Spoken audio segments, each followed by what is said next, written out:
Every negative experience that you have has been brought upon you through your own emotional energy.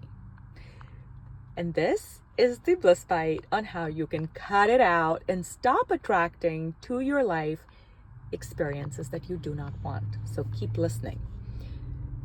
First of all, please understand that everything is energy, and energy is either flowing towards you, into you, or it is flowing from you outside.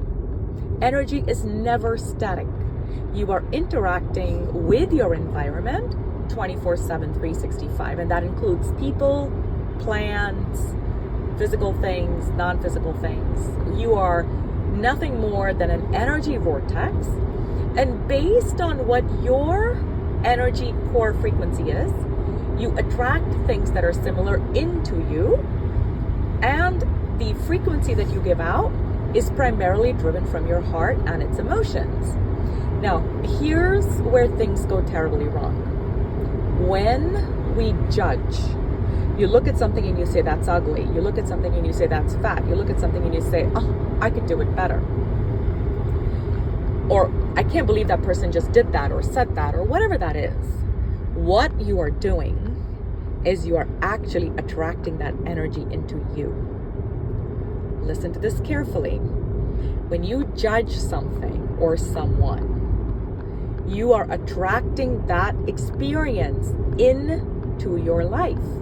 You are telling the universe, show me what it's like to be that person so that I may now have compassion for that person. Because what is the underlying law that governs this entire existence? It's unconditional love.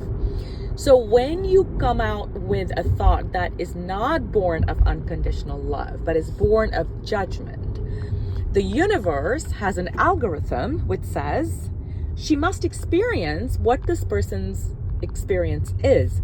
So she may then have the unconditional love that she should have given this individual or this situation, right?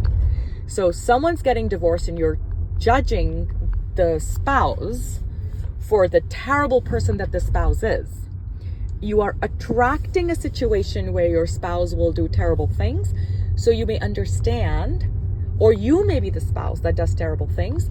So you may understand what it's like to be in the shoes of the person that you are judging. Don't believe me? Sit down and process and think about the negative situations in your life and see if some of that corresponds to what you have done in this life. I know for me, 100%, it has come true. I judged someone for not being able to have willpower. Boy, have they taken my willpower away for the last few years. So I understand what it's like to not have willpower and to have to eat whatever shows up on my plate and to look at things and have no control. Because they wanted me to understand that while I was born with incredible self-control, that there are people who don't have it. And so they deserve my compassion, not my questioning. Because my question was, I just don't understand why you can't just not eat that. And now I understand why they can't just not eat that. But I had to go through it myself. Similarly, in your life, whatever is happening that is irking you, it's irritating you, like, why is this happening to me? You have judged something or someone or some experience. So this is coming to your life to make you a softer, more loving human with a soul that offers unconditional love. Now, obviously the mind can't change overnight. So what do you do when next time you see something and you begin to judge it and then you catch yourself? You immediately go into compassion mode. So in my case, 20 years ago when I was at a restaurant and I judged this person for not having self-control, now if the situation occurs, I will go into compassion and I'll say, I am so sorry that you are struggling with self-control.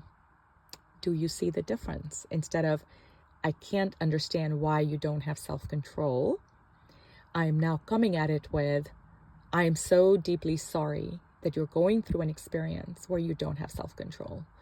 And then I would frankly in my mind follow it up with, and I bless you that your blocks are removed and that you are able to get your self-control back.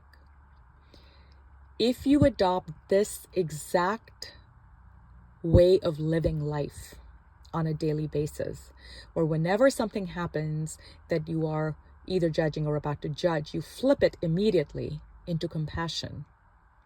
Even if it's for a killer, murderer, evil person, it doesn't matter. We don't know what their storyline is. We don't know what the prior lifetimes were. We just don't know. All we can do is to say, I'm so sorry that at this point you have been compelled to become a murderer, and I bless you that all the blocks that are creating this energy in you to hurt someone be removed, so you may find the divinity and the light in you. And you bless them and you move on. When you learn to do this, that the energy is never flowing into you, ever. The energy is only flowing out of you.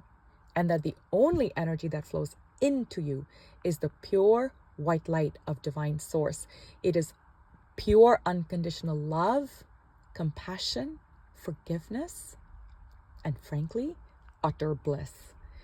When you live in that way, that I am pure white light, and the energy only goes out from me to others as a blessing, your life will become a blessing, and you will not know why you are so loved and why everything is working out for you, because without you asking, everything will conspire to bring heaven on earth for you. My wish and blessing to you is that you are able to experience this path and experience the miracles that come in living this path. Love you. This is Rena with your Bliss Bite.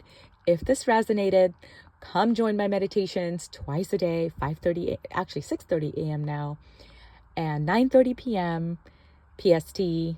Blisswork.com has the Zoom link. I hope to see you soon. Love you.